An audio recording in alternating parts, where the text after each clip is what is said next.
말씀을 통하여 역사하여 주시옵소서.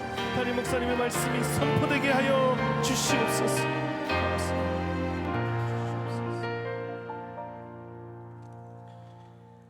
다 같이 찬송가 384장을 부르겠습니다. 찬송가 384장입니다.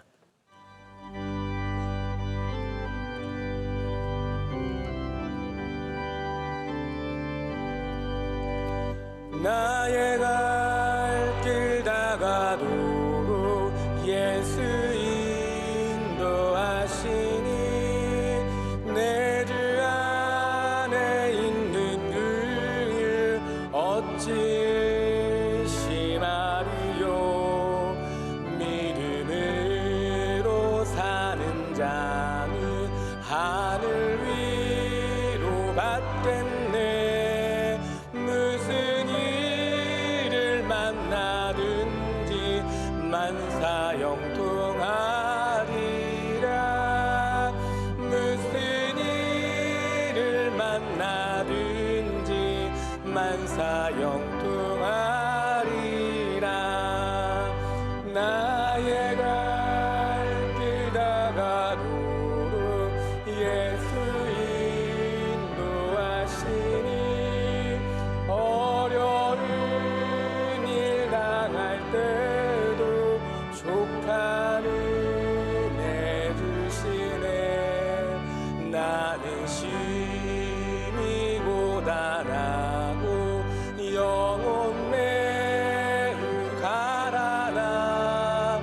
나의 앞에 반석에서 샘물 나게 하시네. 나의 앞에 반석에서 샘물 나게 하시네. 나의 갈 길 다가도록 예수 인도하시니 그의 사랑 어찌 큰지 말로 알 수 없도다. 성령 감화 받은 영혼 하늘 날아갈 때에 영영 들을 나의 찬송 예수 인도하셨네. 영영 들을 나의 찬송 예수 인도하셨네.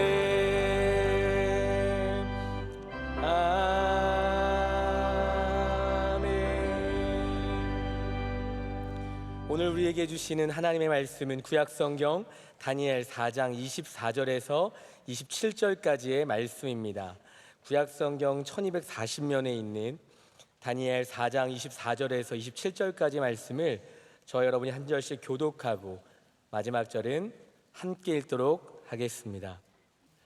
왕이여, 그 해석은 이러하니이다. 곧 지극히 높으신 이가 명령하신 것이 내 주 왕에게 미칠 것이라.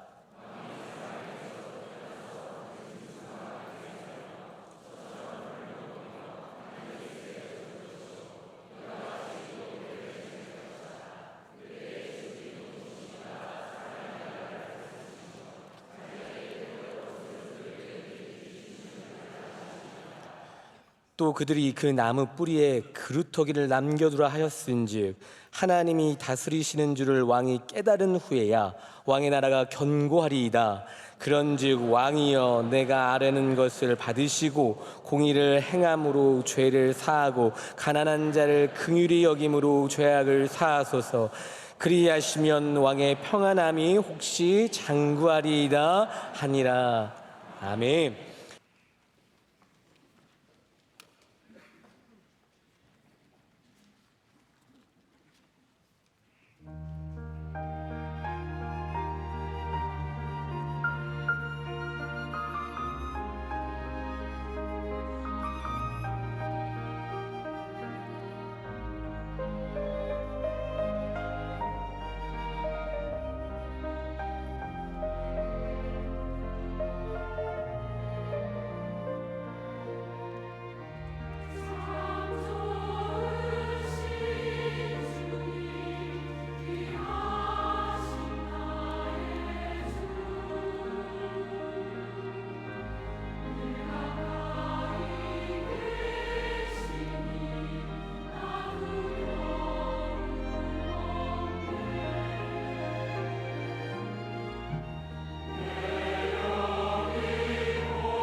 이제 말씀으로 은혜 받는 시간입니다. 담임 목사님께서 하나님이 다스리시는 줄을 깨달은 후에야 제아의 말씀 선포하실 때 큰 은혜의 시간이 될 줄 믿습니다. 하나님께서 우리의 모든 찬양을 기쁘게 받으신 줄로 믿습니다. 여러분 오늘 하루를 잘 보내셨습니까? 네, 어떤 분들은 오늘 휴일이셨죠? 네, 근로자의 날로 휴일을 맞으신 분들도 계셨을 것이고 그게 뭐야? 라는 분들도 분명히 계실 텐데 제가 보니까 아무래도 근로자의 날이어서 휴일을 맞으신 분들 가운데 오늘은 오랜만에 좀 수요예배 나와야겠다라는 생각을 갖고 오신 분들도 계신 것 같습니다. 모든 오신 분들 환영하고요. 또 바쁜 가운데 여전히 일하시는 가운데 또 오신 분들도 진심으로 감사를 드립니다. 제가 어저께 뭐 이 사실을 잘 모르고 있다가 근로자의 날이라는 걸 잘 모르고 있다가 미국은 레이버데이가 9월 첫째 주 수요일이라서 제가 늘 기억을 하고 있는데 제가 근로자의 날을 모르고 있다가 어제 우연히 알게 되었는데 마음속에 고민이 생기더라고요. 나는 근로자인가 아닌가? 나는 내일 쉬어야 하는가? 일해야 하는가? 뭐 우리 모두가 일을 하고 있습니다. 그러나 이제 또 우리가 생각하는 바에 따라서 이 근로자의 날에 해당하는 사람이 있고 아닌 사람들도 있을 텐데요. 우리가 일을 안 하면서 살 수는 없죠. 모든 일하는 곳에 하나님의 은혜가 있으시길 축복합니다. 여러분의 가정도 일하는 곳입니다. 자녀를 길러내는 게 일이고요. 서로 사랑하며 서로 견뎌주는 것이 일입니다. 그걸 잘 감당해야 그 가정이 복되고 열매를 맺습니다. 농부의 마음으로 일하는 마음으로 가정을 잘 돌보시고 여러분이 일하는 곳이 어떤 곳이 되든지 그곳에서 우리 그리스도인의 꼭 탁월함을 가지시길 축복합니다. 그곳에서 지혜를 갖고 일하시고 좋은 성품으로 하나님의 영광을 드러내시고 또 함께 일하는 동료들과 서로 화합하고 서로 사랑하고 나누고 용서하고 인내함으로써 우리가 일하는 곳에서도 주의 뜻을 이루어야 할 줄로 믿습니다. 절대로 일과 영성을 별개로 두지 마시고요. 항상 우리 모든 일하는 곳에서 주님을 믿는 믿음이 드러나시기를 간절히 축복합니다. 모든 선지자가 왕에게 사랑을 받은 것은 아닙니다. 이스라엘이 망할 때 여러 가지 조짐들이 있고 여러 가지 상황들이 있는데요.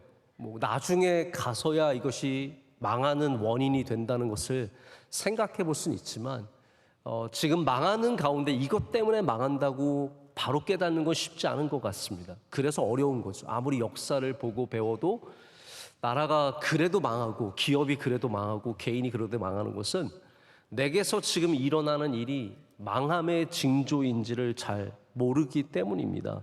근데 이스라엘이 망할 때는 하나님의 말씀을 듣지 않았고요.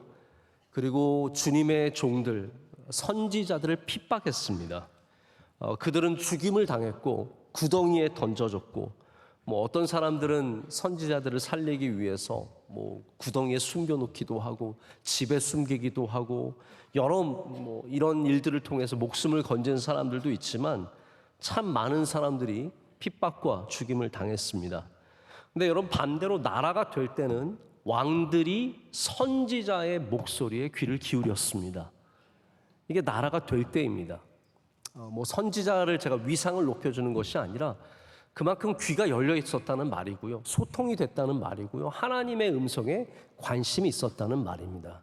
여러분 망하지 않으려면 꼭 듣는 귀를 열어놓으시길 축복합니다. 오늘 우리가 새벽에 예레미야 22장의 말씀 나눈 것도 그 내용 아닙니까? 너희가 어려서부터 습관이 듣지 않는 습관이라는 겁니다. 그러니까 이 나라가 살룸이 그리고 여호와김이 다 결국은 죽임을 당하고 이 나라가 망할 징조, 망하기 직전이라고 하나님께서 말씀하지 않으십니까? 그럼 누가 귀를 기울였을까요? 다윗이 귀를 기울인 사람입니다. 다윗이 된 것은 뭐 그가 잘해서만은 절대로 아닙니다. 다윗을 죄에서 건져내고 다윗을 인도한 나단이라고 하는 선지자 여러분 기억나십니까? 나단, 하나님의 말씀을 대언하는 나단의 음성에 다윗이 귀를 기울이고 통한하는 마음을 갖고 여러분 그래서 설교를 듣다가 내 영혼을 향해서 통한하는, 정말 통회하는 마음을 가지시면 거기에 복이 있는 줄로 믿습니다. 우리 라틴어의 미아 쿨파라고 하는 그러한 단어 여러분 아실 겁니다. 내 죄, 미아 쿨파. 내 죄인데요. 그 의미는 뭐냐면 내가 죄인이 많다가 아니라 내 그 죄로 인해서 하나님의 은혜를 더 정확하게 알게 된다는 뜻입니다.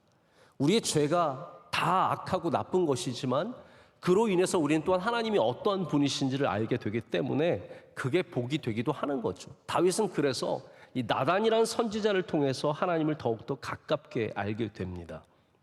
근데 여러분, 나단이 만약에 다윗이 두려워서, 여러분, 왕이 두렵지 않은 사람은 정상이 아닌 겁니다. 이 고대 시대의 왕은 절대적인 주권을 갖고 있었고 권력을 갖고 있었고 사람의 목숨을 정말 파리처럼 여겼기 때문에 선지자가 왕을 두려워하지 않는 것은 정말 대단하다고 말할 수밖에 없습니다. 근데 만약에 나단이 하나님, 이거 하나님 주신 말씀이에요. 너 가서 다윗에게 전하라는 거예요. 그러나 나단이 생각하기를 하나님 저 이거 가면 이 이야기하면 분명히 저 죽일 것 같은데 저 안 하렵니다. 저는 그냥 얇고 길게 갈래요. 가늘고 길게 가겠습니다. 굵고 짧게 가는 건 저 그런 인생 별로 좋아하지 않습니다. 저는 길게 가고, 만약 그래서 하나님의 뜻을 전하지 않았더라면 다윗은 아마 우리가 알고 있는 다윗이 될 수 없었을 것입니다. 다윗에게 나단이 있었다면 느부갓네살에겐 다니엘이 있는 겁니다. 다니엘은 묵시록이고 동시에 묵시문학이고 포로문학이면서 동시에 또한 선지자가 나오는 선지서로도 분류가 됩니다. 저는 개인적으로 다니엘을 선지자라고 여겼던 마음이 별로 없었던 것 같아요. 다니엘은 늘 묵시에 관한 말씀이었는데 오늘 말씀, 이 느부갓네살에게 다니엘이 담대하게 말씀을 전하는 걸 보면서 다니엘이 선지자구나. 할렐루야. 다니엘이 정말로 용기 있게 하나님의 말씀을 느부갓네살에게 가감 없이 전하고 죽을 각오를 하는 이 모습을 보면서 이 사람이 정말 선지자구나라는 것을 생각해 보게 되었습니다. 다니엘이 누군가의 비위를 맞춰주고 아첨하고 아부에서 세계의 정권을 지나간 게 아닙니다. 세계의 국가를 지나간 게 아닙니다. 다윗은 단 한 번도 사람의 비위를 맞춘 적이 없습니다. 여러분, 앞으로도 하나님 믿으신 여러분이라면 우리가 모든 사람에게 잘해야 되지만 사람의 비위를 맞춰서 잘 될 생각은 일찍이 내려놓으시길 축복합니다. 내가 누구에게 잘 보여서 아첨해서 뭔가 잘해서 너 밥 먹어라, 밥 먹어야지 너 일하지 않겠니? 1등석 안 되겠니? 이게 안 되는 것처럼 아첨해서 잘할 생각은 내려놔야 된다는 거예요. 다니엘은 느부갓네살에게 잘 보일 마음이 요만큼도 없습니다. 그는 지금 담대하게 오직 하나님께서 주신 말씀만 가져가서 그대로를 전하고 오늘 27절에 이 하늘 같은 바벨론의 왕에게 충고하고 경고합니다. 27절에 다니엘이 뭐라고 이 해석을 다 해주는 다음에 뭐라고 말합니까? 제가 오늘 사실 4장 나머지 전체를 다 한꺼번에 다룰 겁니다. 시간으로 따지자면 이거 한 2-3시간 써야 하는 시간이지만 제가 4장을 이렇게 계속 묵상하면서 보니까 이거를 너무 반복해서 여러분과 나누면 여러분들 지치실 것 같아서 27절부터 오늘 하여튼 남아있는 4장의 내용을 다 다룰 텐데 27절이 너무나 중요한 말씀입니다. 한번 우리 다 같이 27절 말씀 함께 읽겠습니다. 그런즉 왕이여 내가 아뢰는 것을 받으시고 공의를 행함으로 죄를 사하고 가난한 자를 긍휼히 여김으로 죄악을 사하소서. 그리하시면 왕의 평안함이 혹시 장구하리이다 하니라. 아멘. 여러분, 우리는 당연히 왕이라면 느부갓네살이여 만세 할 거 아닙니까? 만세. 오래 영원토록 사소서. 만세를 누리소서. 그냥 찬양할 것 같은데 다니엘은 그렇지 않습니다. 당신 똑바로 서지 않으면 당신 금방 망합니다. 그러나 만약 하나님 앞에서 당신이 변화되어서 이 말씀을 받아들이고 당신이 정의롭게 행하고 가난한 자를 긍휼히 여기는, 다 이 바벨론에 반대되는 얘기들이거든요. 이 두려운 말을 전하면서 그러면 혹시나 당신이 살 수 있고 장구한 길게 살 수 있는 기회가 있다라고 얘기를 하는 겁니다. 여러분, 다니엘이 얼마나 담대한 사람입니까? 우리 믿음의 사람들은 세상에서 무조건 담대해야 합니다. 그것이 바로 하나님께서 여호수아를 가나안 땅에 보내주시면서 하신 말씀이었습니다. 강하고 담대하라는 거예요. 우리는 가나안 땅에 살아가는 이스라엘 백성이기 때문에 무조건 세상에 들어갈 때는 다니엘처럼 담대한 마음을 갖고 살아야 합니다. 용기가 사람을 살리고, 용기가 역사를 바꾸고, 용기가 놀라운 일을 행합니다. 자, 이걸 여러분 오해하지 마십시오. 그냥 내가 하고 싶은 말 다 하는 게 용기라는 것은 절대로 아닙니다. 지금 여러분 다니엘이 이 말을 하고 싶었을까요? 아니면 할 때 이걸 해도 되나라는 마음을 가졌을까요? 아마 제 생각에는 다니엘이 하나님 주신 이 말씀을 붙잡으면서 이 말은 피하고 싶었을 수도 있어요. 하나님, 제가 다 느부갓네살이 굳이 이 말까지 해야 됩니까? 그냥 하나님께서 주신 이 해석, 이 꿈의 해석만 전하면 되는 것이지 굳이 느부갓네살이 열받게 당신 이 말 똑바로 들으십시오, 정의롭게 행하십시오, 가난한 자를 긍휼히 여기십시오, 그러면 혹시 장구하리다, 이 말을 하나님 제가 꼭 해야겠습니까? 그런 말을 충분히 그런 자세를 가질 수 있는데 다니엘은 그 하고 싶지 않은 말을 하는 겁니다. 여러분, 그게 용기예요. 내가 하면 손해보는 말, 내가 하고 싶지 않은 말, 피하고 싶은 말을 하는 것이 용기이지, 이 사람한테 뭘 되게 얘기해주고 싶어서 하는 건 용기가 아닙니다. 그런 거 뭐라 그래요? 잔소리라고 하는 거예요. 잔소리를 용기와 헷갈리시면 안 됩니다. 저도 가끔 가다가 사람들 만나보면 뭐 가르쳐준다고 충고한다고 잔소리 하시는 분들이 계시고요, 정말로 저에게 담대하게 가르칠 것을 가르치시는 분들이 계십니다. 뭐가 용기인지 분별하셔야 돼요. 들어보면 그게 잔소리인지 용기인지 알 수 있습니다.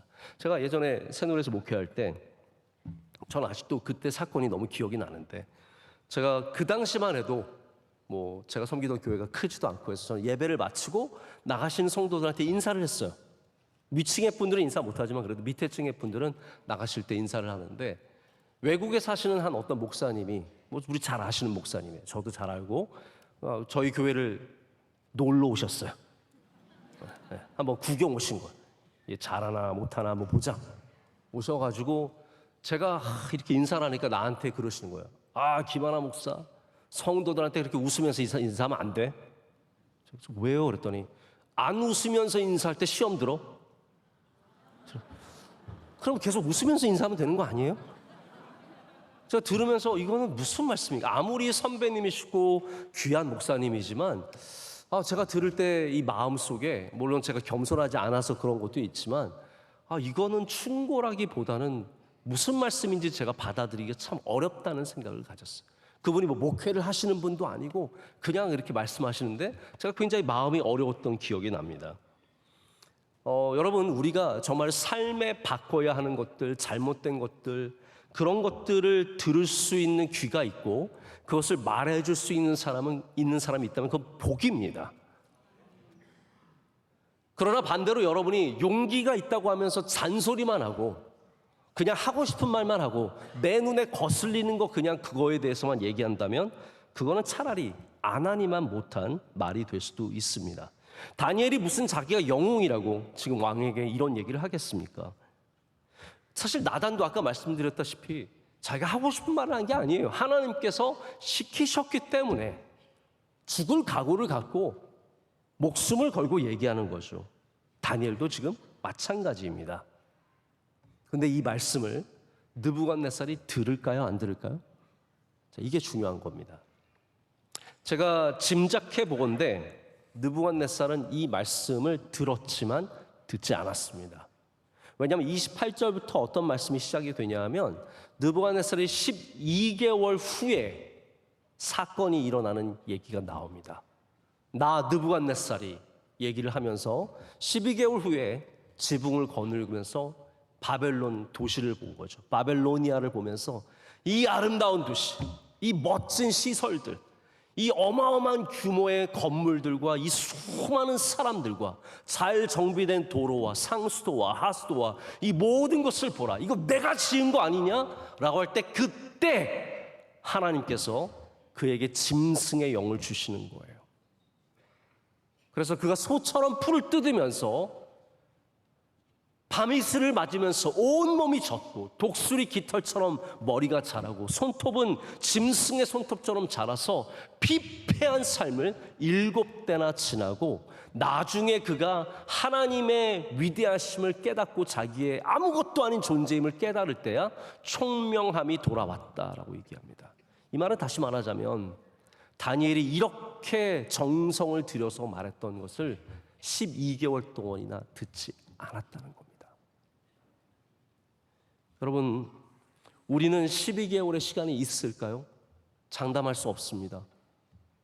하나님께서 여러분에게 12개월의 시간을 주실지, 한 달의 시간을 주실지, 일주일의 시간을 주실지 우리는 아무도 알 수 없습니다. 오늘 이 말씀을 받으시고 이 말씀대로 주님 앞에 우리의 삶을 변화되고, 할렐루야, 주님 기뻐하신 삶으로 오늘 이 시간 바꾸신 은혜가 있으시기 축복합니다. 세 가지를 말합니다. 27절에 세 가지를 말하죠. 첫 번째는 받으라고 말합니다. 이것을 받으십시오. 이 말씀을 받으십시오. 하나님의 말씀을 받으십시오. 아멘. 하나님의 말씀을 받으십시오. 오늘 여러분이 이 말씀을 받으셔야 합니다. 자, 어제도 새벽 예배 가운데 마음밭에 대한 말씀을 드렸습니다. 두 가지 능력이 있습니다. 씨앗의 능력이 있고 밭의 능력이 있습니다. 이 두 가지가, 이 두 개의 능력이 하나가 될 때 30배, 60배, 100배의 열매가 맺히는 거죠. 우리는 씨앗, 하나님의 능력 없이는 아무것도 할 수 없는 존재예요. 그러나 동시에 하나님은 우리로 알고 우리의 마음밭이 어떠냐에 따라서 열매가 맺힐 수도 있고 생기다가 말 수도 있고 바로 다 빼앗길 수도 있는 그러한 존재라고 말씀해 주시는 겁니다. 여러분의 마음밭이 귀한 줄로 믿습니다. 그렇기 때문에 받아들이는 사람은 복이 있습니다. 오늘 이 말씀을 나의 말씀으로 받아들이고, 느부갓네살에게 주시는 말씀이 아니라 이 바벨론에 살아가는 나의 것을 보면서 나 괜찮은 사람이라고 생각하는 나에게 주시는 말씀이라고 받아들이면 여러분 복이 있습니다. 왕은 말씀을 받아들이는 자세가 부족할 수밖에 없습니다. 그렇지 않습니까? 왜 그렇습니까? 이 사람은 항상 말하는 사람이에요. 제가 그래서 목사님들 만나면 힘든 거예요. 다들 말하던 분들이 와서 서로 말하려고 하니까 얼마나 힘듭니까? 목회자들끼리는 서로 말을 많이 끊어요. 막 하고 있으면 근데 목사님 하면서 확 끼어들어요. 그럼 브레이크를 끼익 잡죠. 그럼 또 그분 말씀하시면 또 누군가 또 끼어들고 또 끼어들고 또 끼어들고 대화가 이어지질 않습니다. 다 자기 얘기하는. 왕은 말하는 것이 익숙하고 명령하는 것이 익숙하고 심판하는 것이 익숙합니다. 이 모든 것이 하나님께서 지금 느부갓네살에게 행하시는 거예요. 하나님께서 그렇기 때문에 느부갓네살에게 말씀하시고 그를 심판하시고 그를 가르치시는 겁니다. 여러분 뭐가 익숙하십니까? 듣는 게 익숙한 사람이 복이 있습니다. 하나님 저 어디 높은 자리에 올라가서 좀 명령하면서 살게 해주세요. 하나님께서는 듣는 자가 복되게 만드셨습니다.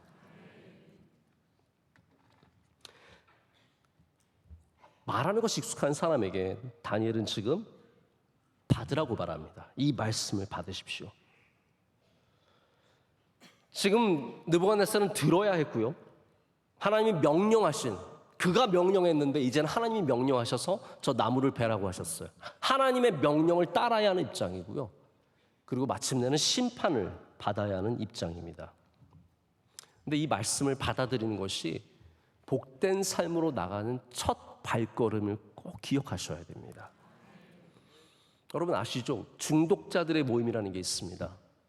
알코홀릭 어나니머스라고 해서 AA라고 부르는데 벌써 이미 오래전이에요. 제가 알기로 한 1930 몇 년도에 만들어진 조직이고 두 분의 남자가 한 명은 의사고 한 명은 사업가인데 이분들이 주변의 알코올 중독자들을 보면서 안 되겠다. 이들을 위한 뭔가를 만들어야겠다라고 해서 뭐 의사가 개입하는 것이 아니라 프로그램을 만들었습니다. 보통 우리가 12단계라고 하는 굉장히 잘 알려진 프로그램이거든요. 그 단계를 통해서 이들이 중요한 건 이거, 핵심은 이거예요. 알코올이든 도박이든 무슨 중독이든 간에 이분들이 얘기하는 것은 네 자신을 믿지 말라는 거예요. 너 스스로 이거를 해결할 수 있다는 생각을 빨리 버리라는 거예요. 그 중심에는 이제 요즘에는 신이라는 표현을 쓰는데 하나님 외에는 이걸 도와줄 수 있는 분이 없다라고 하는 절실한 고백 속에서 자기를 완전히 포기하고 하나님을 의지하면서 이거를 벗어나는 방법인데 그 첫 번째가 뭐냐면 자신이 내가 알코올 앞에 무력한 존재임을 시인하는 겁니다. 받아들이는 거예요. I accept, I admit.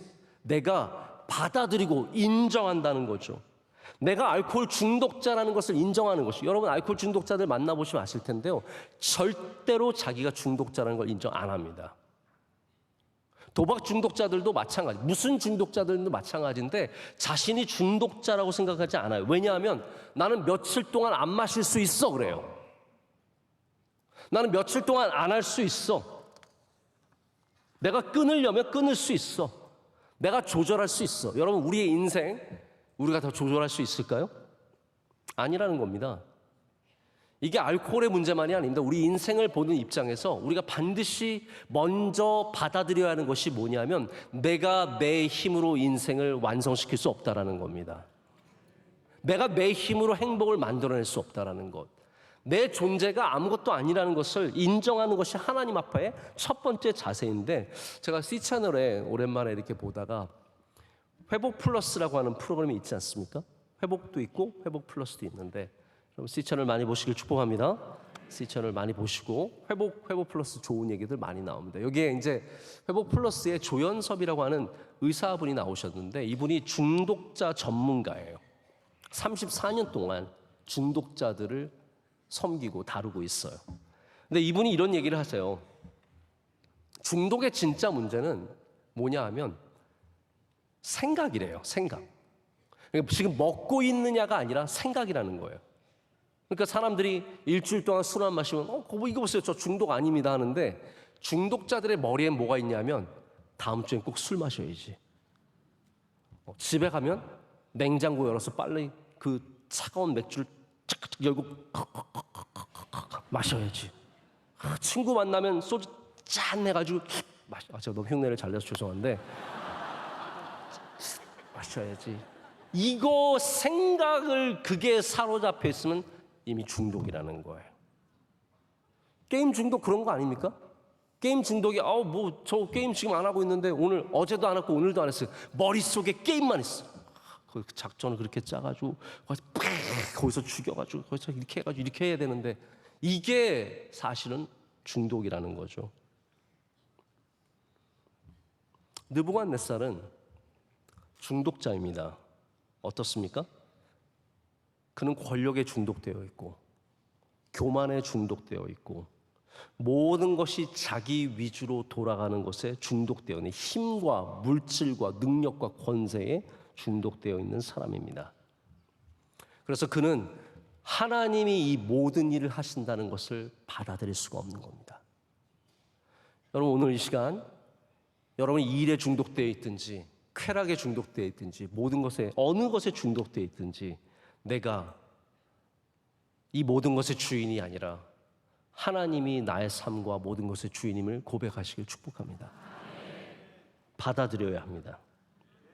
느부갓네살의 착각을 버리고 하나님께서 지금도 온 세상을 다스리고 계심을 분명히 인정하고 나의 삶의 주권이 하나님께 있음을 인정하고 나의 가정의 주권이 하나님께 있음을 인정하고 이 아이가 내 아이가 아니라 하나님의 자녀임을 인정하고 우리가 그 인정 속에서 회복의 은혜를 얻게 된다는 겁니다.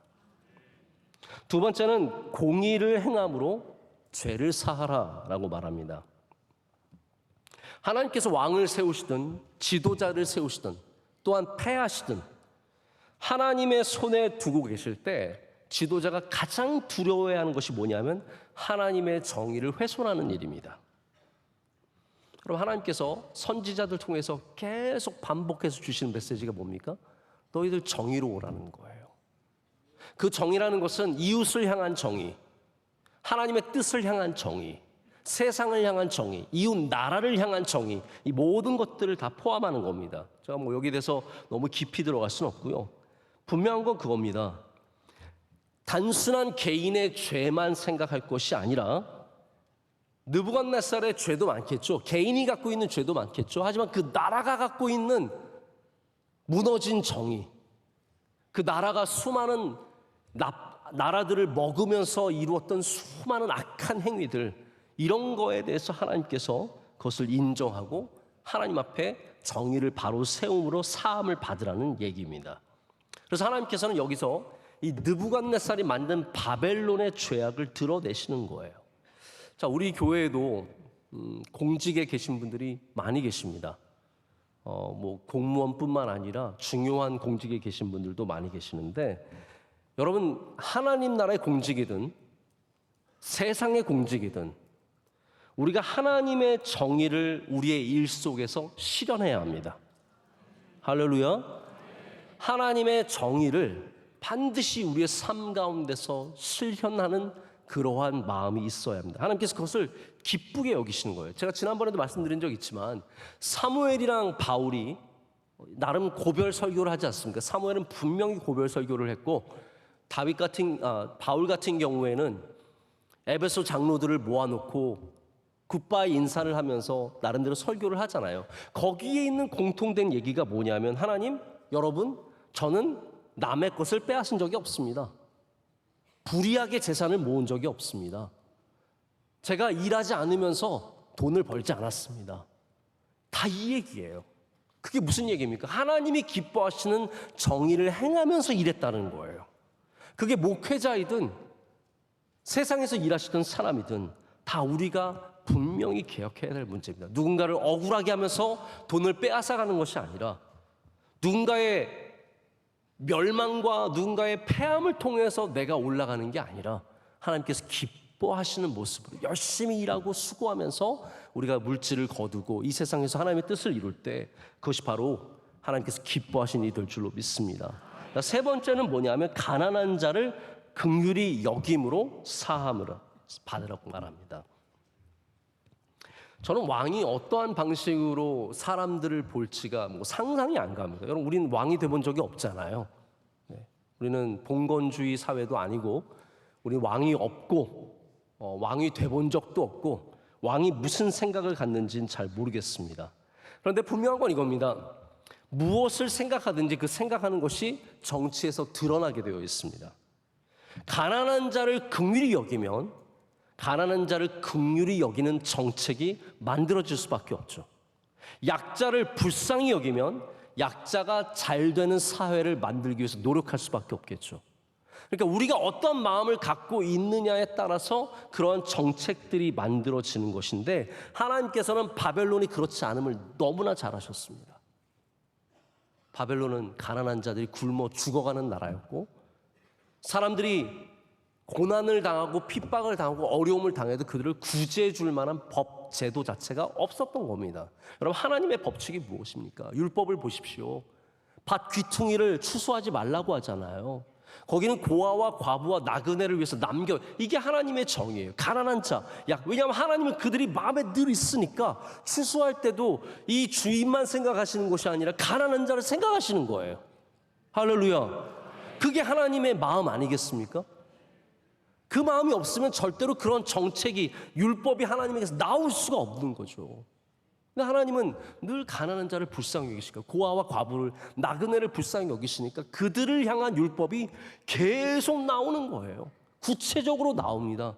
떨어진 이삭을 줍지 말아라. 여러분, 이거 얼마나 다 귀한 하나님의 은혜의 모습입니까? 우리가 어떠한 자리에 있든지 이런 하나님의 모습을 꼭 닮아가야 합니다. 그럼 부자 나라가 돈이 많은 나라만을 말하진 않는 것 같습니다. 심지어 가난한 나라에도 부자들은 많이 있어요. 제가 에티오피아 갈 때마다 진짜 놀라는 거는요, 에티오피아 여러분보다 잘 사는 사람 진짜 많아요. 우리 뭐 에티오피아 가면 사람들이 다 막 이럴 것 같죠? 아니에요. 뭐 잘생기고 예쁘고 좋은 차 몰고 다니고 여러분 집보다 5배, 10배 되는 집을 가진 사람들이 얼마나 많은데요. 제가 이번에 가나 갔더니 저는 깜짝 놀랐어요. 비행기에서 이분 분명히 가나 사람인 것 같은데 너무 고급스럽게 입는 거예요. 유치하게 고급스럽게. 막 명품으로 막 도배를 하고 막 반지를 막 몇 개를 끼고 시계 차고 팔찌 차고 금리 뭐 출렁출렁거리게 하고 막 그 루이똥을 그냥 몇 개나 들고 다니면서 막 몇 개나 끌고 다니면서 남편이랑 아내랑 둘이서 그거 보면서 야 가나 내가 아는 그런 아프리카 나라가 아니라는 내려보니까 또 가난해요. 또 가다 보니까 좋은 집들은 또 얼마나 좋은지. 그럼 부자들이 보이면 부자 나라입니까? 혹은 뭐 GDP, GNP가 높으면 부자 나라입니까? 미국 같은 경우에 저는 요즘에 미국이 참 걱정이 많이 됩니다. 우리나라 걱정을 더 많이 해야 되는데 미국 걱정이 요즘 많이 돼요. 얘기를 들어보면 미국이 지금 홈리스 때문에 난리도 아닙니다. 서부 같은 경우에는 홈리스들이 도로를 점령하고 있고 소위 뭐 진보 좌파들이 홈리스들 건들지 말라고 그들 건들면 안 된다고 해서 그들을 가만히 놔두는 정책을 펼치다가 결국 홈리스들이 도로를 점령해 보니까 장사는 안 되고 도시는 완전히 폐허되가 사람들이 들어가지도 않고 완전히 지금 엉망진창으로 돌아가고 있습니다. 홈리스의 문제는 사실 약간 복잡하죠. 개인의 어떤 문제, 어떤 사람들은 마약, 어떤 사람들은 실패, 이러한 문제와 사회 시스템의 문제가 복합적으로 나타나는 게 홈리스인데 여러분 이 나라가 가난합니까? 가난하지 않거든요. 여러분 이 세상의 문제가 이렇게 절대로 쉽지 않습니다. 부자들이 있고 가난한 사람들이 있고 부자 나라에도 가난한 사람이 있고 가난한 나라에도 부자들이 있어요. 중요한 건 무엇입니까? 우리 그리스도인들이 어느 나라에 살던 우리가 돈이 얼마나 많든 우리는 항상 약자들을 향한 마음을 가져야 된다는 거. 이게 중요한 이야기입니다. 우리가 아무리 부자 나라라도 우리는 여전히 약자들에서 관심을 가져야 하고 그들을 불쌍히 여길 수 있어요. 불쌍히 여긴다는 말이 하찮게 여긴다는 말이 아닙니다. 귀하게 여기는 불쌍한 마음. 그 마음이 있어야 하고 우리가 가난한 나라라도 여전히 어려운 사람들을 불쌍히 여기는 마음이 함께 있어야 합니다. 제가 소저너스를 창립한 짐 월리스 목사님과 가깝게 지내는데 그분이 여러 책을 쓰셨는데 제가 가장 도전받았던 얘기 중에 하나가 이거예요. 정부를 판단할 때 어떻게 판단하냐. 정부만이 아닐 거라고 생각해요. 가계부도 마찬가지고 교회도 마찬가지입니다. 저는 교회 저희 예산과 정책에 제가 늘 관심을 갖는 부분이 이거예요. 정부는 돈을 어디에 쓰느냐로 판단할 수 있다는 겁니다. 저거 굉장히 중요한 얘기라고 생각합니다. 정부의 윤리 지표가 어디 있느냐? 이 정부가 돈을 어디에 가장 많이 쓰고 있느냐? 전쟁에 가장 많은 돈을 쓰고 있느냐? 아이들을 향해서 돈을 쓰고 있느냐? 미래를 향해서 돈을 쓰고 있느냐? 이게 다 우리나라의 정책의 문제이고 윤리의 문제입니다. 그럼 교회도 마찬가지 아니겠습니까? 명성교회가 몇 명 모이느냐도 중요한데요. 명성교회가 돈을 어디다 쓰느냐도 중요한 겁니다. 우리는 선교에 써야죠. 할렐루야. 구제에 써야죠. 다음 세대를 위해서 써야죠. 예배를 위해서 써야죠. 그러나 반대로 안 써야 될 것은 쓰지 말아야죠. 그게 교회의 윤리의 지표이며 우리 교회가 어떤 교회인지 보여주는 정체성이에요. 개인도 마찬가지입니다. 여러분 돈 벌면 어디다 쓰고 싶으세요?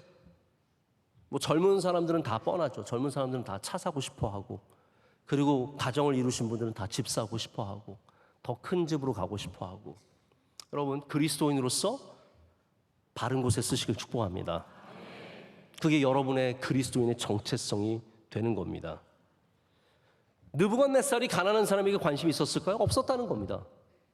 그들을 보지도 않았고 찾지도 않았고 그들을 향한 정책도 없었고 아무것도 없어. 실종됐어요. 근데 하나님이 그것을 불의하게 여기시는 겁니다. 가난한 자를 돌보면, 여러분 이거는 정말 귀한 말씀이에요. 가난한 자를 불쌍히 여기면 복을 받습니다. 이거는 하나님의 법칙이에요. 하나님의 뜻이에요. 우리 명성교회가 어려운 교회들의 관심을 가지면 하나님께서 우리 교회를 기뻐해 주시는 겁니다. 여러분이 어려운 사람들에게 관심을 가지면 하나님께서 그것을 의롭게 보시고 여러분의 죄를 사해 주신다는 거예요. 바벨론은 부자들의 나라고 가난한 사람은 다 소모품입니다. 노예들 뭐 죽으면 갖다 묻어버리면 끝이에요. 이름도 묻지 않습니다. 어떻게 죽었는지 따지지도 않습니다. 가족에게 알려주지도 않습니다. 죽으면 그냥 죽는 겁니다. 다니엘도 죽으면 죽는 거예요. 이 포로 출신이 뭐가 중요하겠습니까? 모두가 소모품이고 액세서리예요. 근데 하나님께서는 그들을 향한 너의 태도가 바뀌어야 내가 너에게 복을 주겠다고 말씀하시는 겁니다. 여러분 어떤 누구도 소모품으로 여기지 마십시오. 식당에 가시면 종업원에게 잘해주시고, 할렐루야. 제가 어떤 젊은 분과 함께 식사를 하는데 제가 잘 아는 친구예요. 제가 이 친구가 늘 종업원에게 좀 막대해요. 제가 봐도 별로 뭐 이렇게 썩 잘해주고 싶은 마음이 없어요. 근데 우리 목사들은 안 그렇거든요. 늘 앞에서 식탁에서 누가 목사님 그러니까 저희들은 종업원에게 굉장히 잘합니다. 음식도 늘 저한테 주세요 이렇게 놓고, 뭐 오시면 막 자리 피해드리고, 뭐 또 필요하면 또 팁도 드리고 그러는데, 그래서 이분과 식사를 하다가 하도 그러길래 제가 좀 친한 사람이라서 왜 종업원한테 이렇게 딱딱하게 말하냐 했더니 내 돈 주고 내가 밥 먹는데 무슨 상관이에요? 그러는 거예요.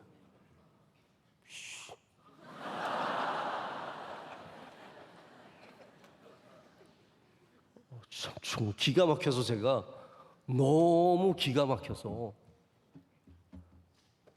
여러분 연세가 어떠신 간에 종업원한테 너무 쉽게 반말하지 마시고요. 일하는 사람들에게 너무 쉽게 말씀하지 마시고요. 여러분이 소모품처럼 여기는 이 가난한 자가 상징하는 게 얼마나 많습니까?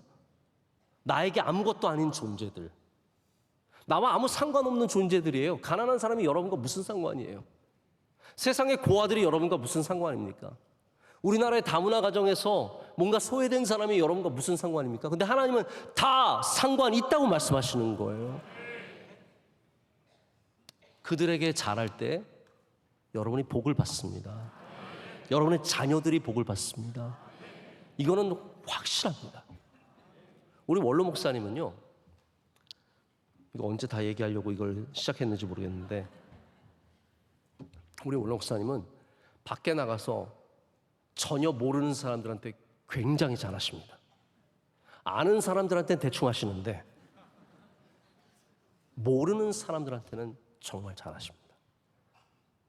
식사 장소에서 누가 차를 받으면 그분에게 잘해주십니다.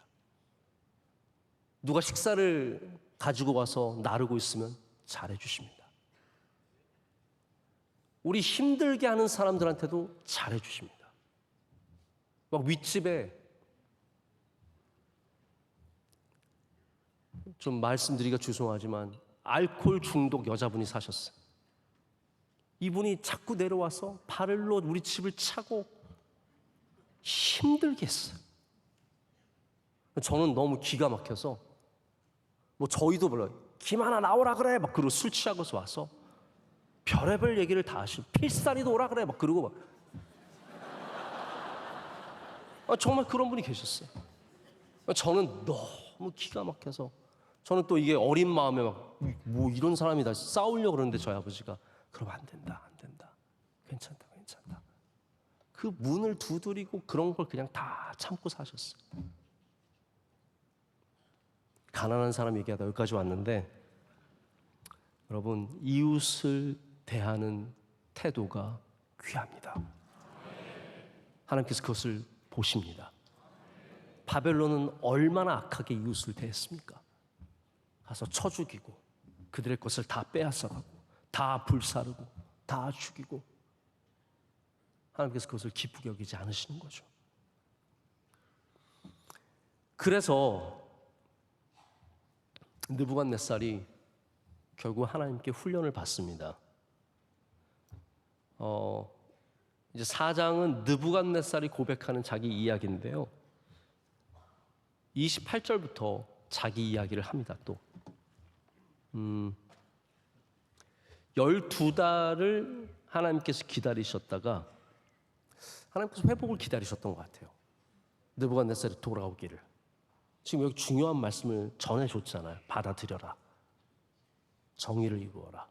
가난한 자를 향해서 태도를 바꿔라. 근데 이거를 12달 동안 묵혀놓는 겁니다. 아마 제 생각엔 그런 마음인 것 같아요. 여러분 그런 거 아세요? 이게 약 먹다가 좋아지면 약 드세요? 안 드세요? 안 먹죠? 사람들이 다 그래요. 약 먹다가 좀 괜찮은 것 같으면 약 안 먹어요. 저희 집에도 그래서 먹다 안 먹은 약이 이만큼 쌓여있어. 기도하다가 조금 나아지면 기도 안 하죠. 문제 해결되면 더 기도합니까? 아니, 문제 해결되는 순간부터 기도 안 해요. 그렇게 하나님 붙잡고 눈물로 기도하다가 딱 문제 해결되면 거기서 딱 기도가 멈춥니다. 어떤 분은 한 3개월 정도 더 기도하세요. 체면상 하나님께 너무 금방 끝내긴 죄송하고 그래가지고 딱 3개월 정도만 더. 예배도 그렇게 나오시는 분들 있어요. 어떤 분들은 막 어머니가 병 나와서 이제 교회 나와야 된다 그러면 제가 하나님께 한 1년만 나가드리면 되지 않을까요? 그 병 나았으니까 한 1년만 나가드릴게요. 우리 상황이 바뀌면 회개가 딱 멈춰요. 그렇게 막 잘못한 거 찾으면 하나님 제가 요거 잘못했으니까 저거 다 회개하겠습니다 하고 다 괜찮아지면 회개했던 거 싹 다 입 싹 닫습니다. 아마 느부갓네살이 처음에 이 꿈을 알고 엄청 긴장했겠지만 아무 일이 안 일어나는 걸 보면서 마음 변했을 수 있습니다. 예전과 똑같이 살아가는 거죠. 29절과 30절에 어떤 내용이 나오냐면 이게 딱 그 다윗의 내용과 똑같아요. 느부갓네살이 지붕 위를 거닐면서 이 지붕 위를 거는다는 이 관용적인 표현이 제가 어떤 뜻인지는 정확하게 모르겠는데 실제로 일어난 사건이겠지만 대부분이 평화로운 상태를 말하는 것 같습니다. 지붕 위를 거닐면서 바벨론의 그 수많은 자기가 이룬 업적을 보면서 나 좀 봐라. 나 이렇게 귀해. 나 이렇게 훌륭해 할 때 하나님께서 바로 그에게 짐승의 영을 주시고 그로 하여금 7대를 지나가게 하십니다. 소처럼 풀 뜯어 먹으며 7대를 지나가게 하십니다. 7대는 7년일 수도 있고요. 7개월일 수도 있고 7주일 수도 있고 1년일 수도 있습니다. 이건 정확한 어떠한 우리가 생각하는 연수를 말하는 건 아닙니다. 분명한 것은 7대를 지나게 하셨는데 그리고 나서 총명이 돌아오게 되는데 그 총명이 어떻게 돌아옵니까? 바로 하나님을 인정할 때. 할렐루야. 하나님을 인정할 때. 하나님은 자기 뜻대로 행하시는 분이시라는 사실을 깨닫고 그가 겸손해졌을 때 그에게 총명이 돌아옵니다. 우리의 회복의 시작은 겸손입니다. 우리가 이루어야 할 열매도 겸손이지만 우리의 회복의 시작도 겸손입니다. 오늘 좀 남아있는 말씀이 있지만 제가 시간상 더 말씀을 드리진 않겠습니다. 여러분, 하나님의 말씀을 안 될 때만 긴장하면서 듣지 마시고요. 오늘 새벽에 드린 말씀처럼 평안할 때 들으십시오. 아무 일 없을 때 들으십시오. 내 삶이 바다처럼 고요한 바다처럼 조용하고 잔잔한 물결이 이를 때 하나님의 말씀을 귀하게 여기시고 주님의 말씀에 귀를 기울이시면 여러분 절대로 넘어지는 법이 없을 줄로 믿습니다. 오늘 말씀에 나오는 느부갓네살처럼 12개월을 기다리지 마시고 오늘 이 시간부터 하나님의 말씀에 귀를 기울이는 저와 여러분 되기를 간절히 소망합니다. 우리 함께 찬양하고 또 기도하겠습니다. 우리 찬양하실 때 내 눈 주의 영광을 보내 함께 찬양하겠습니다.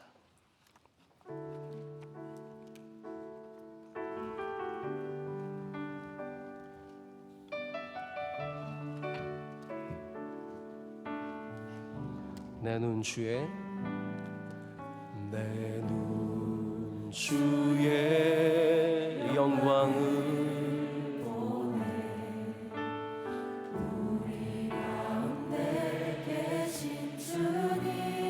그 빛난 영광 그 빛난 영광 온 하늘 덮고 그 찬송 온 땅 가득해 내는 주의 영광을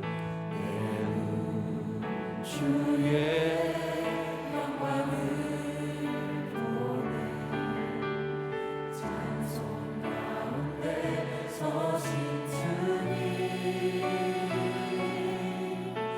주님의 얼굴은 온 세상 향하네 권능의 발을 드셨네 주의 영광 이곳에 가득해 우린 선해 주님과 함께 찬양하며 우리는 전진하리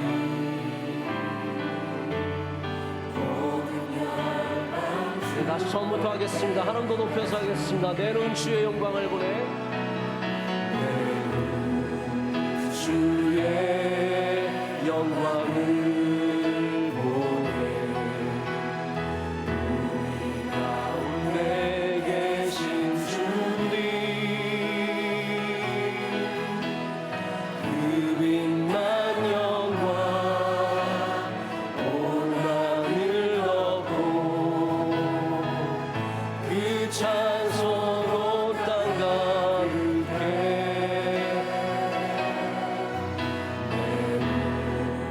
주의 영광을 보내 찬송 가운데 서신 주님 주님의 얼굴을 온 세상 향하네 권능의 발을 드셨네